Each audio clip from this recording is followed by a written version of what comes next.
Fiz umas rimas aqui e espero que tenha ficado bom. Tenta não reparar nela.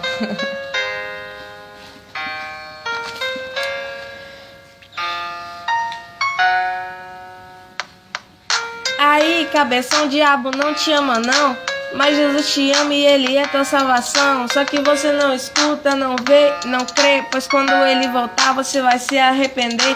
Lembrar de sua mãe dizendo: ô meu filho, aceitar Jesus, pois Ele é o único caminho. Aí você dizia: pô mãe, que nada, eu quero é curtir com os meus amigos na balada. Deixa eu te falar uma coisa, você não vale 10 centavos pro diabo, você não passa de um mísero escravo que tá só contribuindo, dando continuidade pra que ele mate um monte de menores de idade.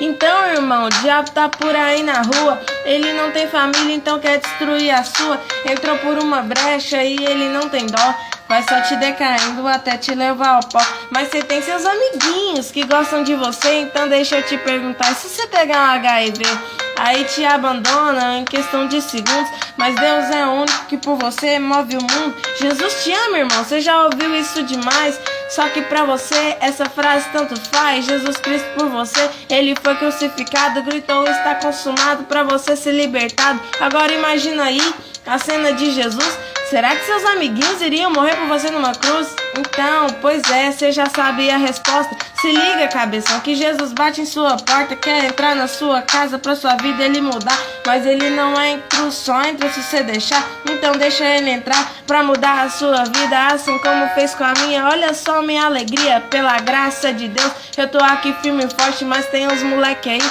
que prefere até a morte. Falo isso porque tem uns colegas meus, você pergunta se é ateu, o cara te diz graças a Deus. Aí você fica tipo: hã? Como assim? Você prefere o diabo que só quer ver o seu fim? Aí ele te olha assim, meio que desconfiado: quem é esse diabo? Eu nem acredito nesse otário. Aí você pensa que não acredita, mas ele quer destruir a sua vida. Só mais forte do que ele é meu Jesus Cristo, derrota Satanás como se fosse um cisco. Então eu já vou indo, e você que tá na lama, eu vou te deixar um recado. Fala que Jesus te ama, entrega sua vida pra ele, irmão, antes que seja tarde.